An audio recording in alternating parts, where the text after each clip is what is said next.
Now, welcome to another edition of Marvel Cinematic Rankings, where this time we'll be taking a look at the results of the poll for Captain America: The First Avenger. We'll then compare those results to all the other films we've done thus far, before I then read and respond to some of your comments.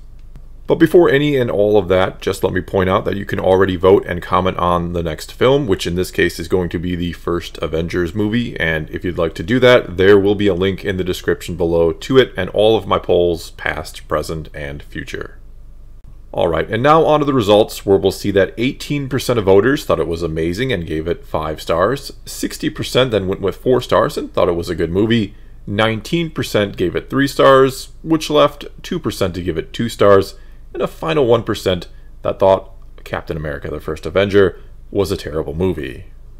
And so when we do all the math, we end up with an average score of 3.92 stars, which currently puts it into second place and a little ways behind the first Iron Man film, with a rather comfortable lead over all other Phase 1 films, with just one Phase 1 film left to go, that being the aforementioned Avengers, which I'm going to boldly predict will easily finish in first and will find itself among the top films of the MCU when all is said and done. Okay, and now let's get to your comments, but not before once again quickly saying thank you to everyone who does indeed vote, comment, and watches the videos. It's all greatly appreciated. Also, a big thank you to everyone who supports me over on Patreon and helps allow me to do what I do here on YouTube. And now let's kick this off, as usual, with the top rated comment, which this time came to us from Beta Gamma Delta, who said, "I had a date. Underrated and overshadowed by its sequels, it remains as important as Iron Man in establishing the MCU from that point on." And what's a little funny or ironic, or maybe I should say just perfect about that line at the end of the film, where he wakes up in the future, or the future for him, or the present for us, or the present for us at the time, is it's probably the most selfish thing he says in the entire movie, though of course it's not in itself selfish to want to go on a date. But here he is, he's done all of this for everyone else, he's fought for everyone else, for what's right, and all he wanted for him was just one thing. He just wanted to go on a date, and he doesn't even get that, and you can just feel it in his voice at that moment. But anyway, I agree with the importance of this film in the MCU. It's the foundation of one of the two main characters of the first 3 phases, with the other of course being Iron Man, though Thor could, I think, also be counted with them, or included with them. But he's not quite at the center of all things like the other two, though he also does have a trilogy of films like they did. And speaking of trilogies, yes, as good if not as great as the first Captain America film is, the next two are even better, and I do think they tend to overshadow this film quite a bit in the minds of many. I do think people tend to sort of forget about this or not realize just how good it is or was, and there were several comments that said something along the lines of how they'd only first saw it recently and were surprised at how good it was and how much they liked it, that they weren't expecting that, and maybe because of just how much they'd heard about Winter Soldier and Civil War. Which, yes, they both are amazing, and I think probably better all around than First Avenger, but that's sort of like saying The Empire Strikes Back is better than A New Hope, which, yes, that's true, or many believe it to be true, but the first Star Wars movie was also something special and pretty amazing in itself, but somehow something even better got made after it. And no, I don't think the Captain America movies are as good as the original trilogy, but I think you get my point. Alright, and next up here we have this comment from King Doom Gaming, who said, "It's amazing to see a character like Cap go from following orders to following his own code."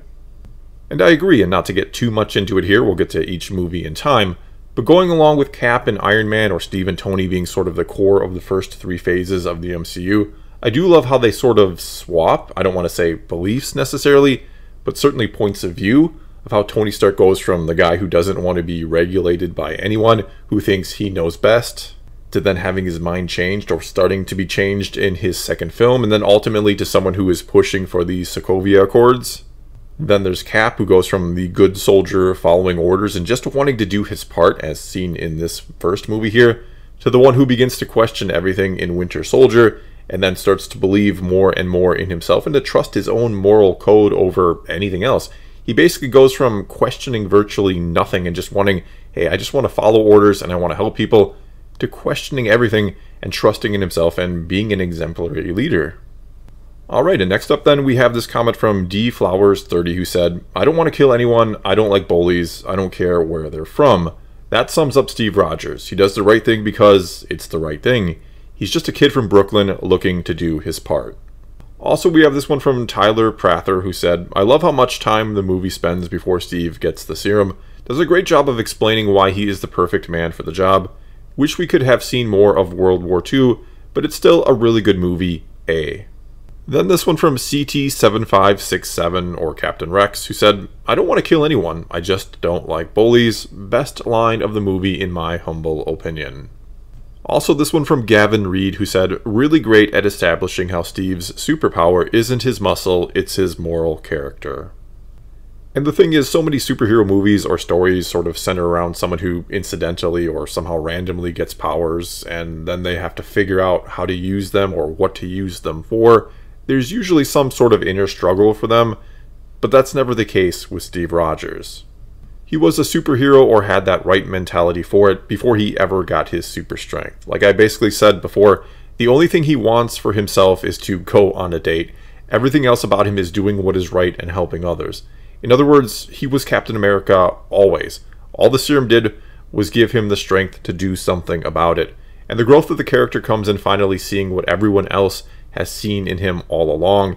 It comes from him finally believing in himself the way everyone else had always believed in him. Alright, and moving on now, we have this comment from Interin Commander, who said, this movie was a love letter to Captain America from the original comics. Such a great start to the character of Steve Rogers. Then you toss in Hugo Weaving and Haley Atwell. Awesome. Great soundtrack, top tier chase scene right after Steve takes the serum, and strong emotional moments. Top 5 MCU movie for me. We also have this comment from Sand, who said, pure pulpy fun and a superhero movie that delves into what it actually means to, be a hero. Sure, Red Skull isn't the most interesting villain, and the pacing is really weird, but the first half is top tier MCU to this day. The conversation between Steve and Erikson, Steve jumping on the dummy grenade, etc. Such great character work. And of course, how could I not mention that ending? A perfect cut to black. Chef's kiss.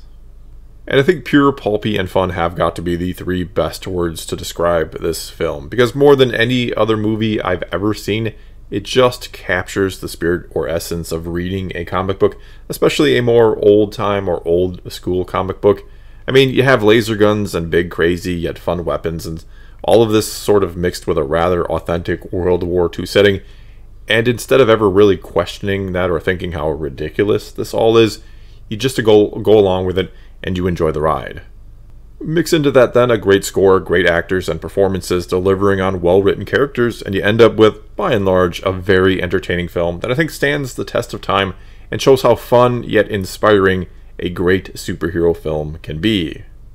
Alright, and that then brings us to this comment from Sam Jacobson, who said, I really enjoyed it personally. It wasn't like the cotton candy newer MCU movies have been lately, and had good acting and characters and a solid self-contained story.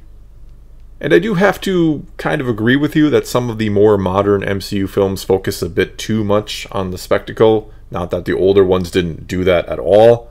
But taking Black Widow, for example, and no spoilers here if you haven't seen it, but there are some really, really good character moments in that film. Top notch, honestly. Some of the best you'll ever see in the MCU. But then you have these crazy, over-the-top action sequences that take the movie from 0 to 100 in an instant, and they just don't mesh that well. They honestly do more harm than good, I think, and they rip you right out of the actual story.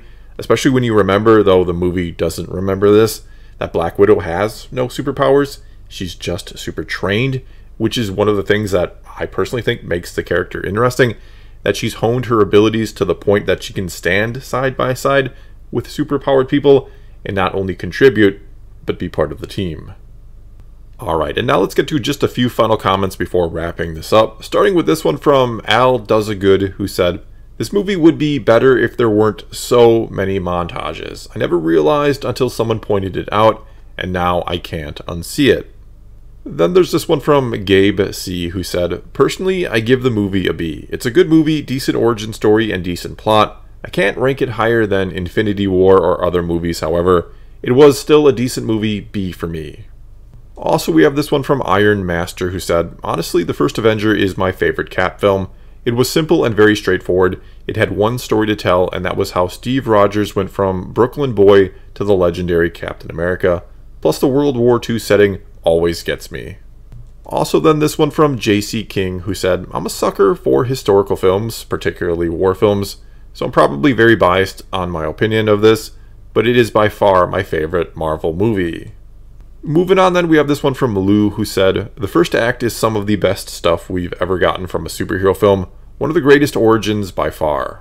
The second act kind of faltered a bit, the montage action scenes aren't that exciting, and you can really tell that a lot of it was made for watching in a theater with 3D effects.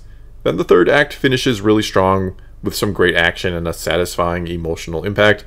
His last conversation with Peggy hits me every time, and only makes the final scene in Endgame all the more poignant and satisfying. Overall, I gave it 4, although I wish 4.5 was an option. Then we have this comment from Matthew Opolinsky, who said, Cap is my favorite Avenger, and this movie did a perfect job of setting up his character. Not a perfect soldier, but a good man. We also have this one from Riley Trader, who said, it's like The Rocketeer meets Indiana Jones. I like it. Then this one from Woods27, who said, I can do this all day. That's one of the best lines in the entire MCU. Followed up by this comment from Zathius, who said, since everyone's quoting their favorite line, mine is, if you start running, they'll never let you stop. And finally here we have this comment from Ben Nelson, who said, this is the movie that tells you who Steve Rogers is, a man who is willing to lay down his life to defend the innocent, who is not willing to let others do that for him, even though he is seen as inferior, and who is very loyal to his friends and will never give up. His principles do not change, he is who he is, not a perfect soldier, but a good man.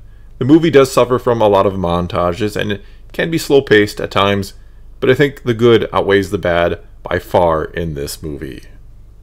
Well, that's all I've got for you this time. Now it's your turn to tell me what you thought of Captain America, the First Avenger, or what you thought of what I had to say about it. Or you can vote for and comment on the poll for the first Avengers film.